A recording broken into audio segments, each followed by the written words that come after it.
C'est parce que Yahweh, Dieu, l'être qui est amour, qu'il y a un enfer. La seule chose que l'amour ne peut pas faire, c'est de nous forcer à l'aimer. L'amour est un acte libre.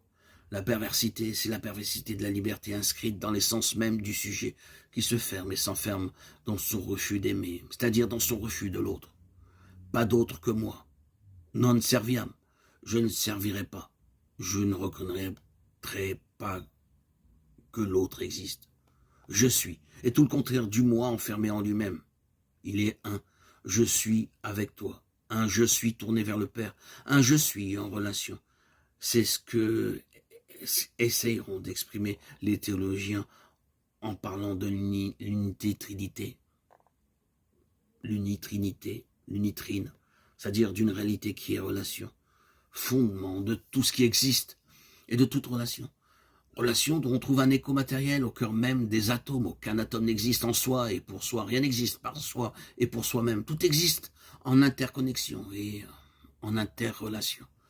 Être délivré de l'esprit de perversité qui me divise en moi-même et fait obstacle à la relation avec l'autre, le monde et le tout autre, c'est être délivré d'une mauvaise solitude, celle qui se refuse à toute forme de communion, quelle que soit telle qu'elle soit interpersonnelle, cosmique ou spirituelle.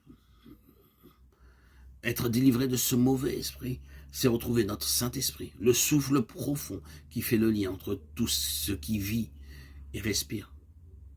Allons encore plus loin. Quelle est la source de cette perversité, de cette déformation du réel tel qu'il est et de ce refus du réel tel qu'il est? Le mensonge ou le père du mensonge, le menteur dès l'origine? Qui est-ce? Une petite phrase bien connue de l'Évangile peut nous mettre sur sa piste et nous permettre peut-être de la débusquer. Yeshua disait que ce qui est, ce qui n'est pas, n'est pas. Tout ce que vous dites de plus vient du menteur. Certains traduisent vient du mental. Et qu'est-ce que le mental? Qu'est-ce que le moi sinon la somme du passé accumulé dans notre existence et hérité à notre naissance? Ce paquet de mémoire qui sans cesse se projette sur tout ce que nous voyons ou rencontrons, nous faisant ainsi entrer dans le cycle sans fin de l'attraction et de la répulsion, ce que les orientaux appellent le samsara. N'est-ce pas ce mental, ce moi qui s'érige en juge et critère du bien et du mal? Cela me plaît, donc c'est bien, c'est la vérité. Cela ne me plaît pas, donc c'est faux, c'est mauvais. Qui nous délivrera de cette vision du monde égocentré? Est-il possible de voir les choses autrement qu'à travers les grilles de ma perception encombrée de ce paquet de mémoire que je prends pour moi?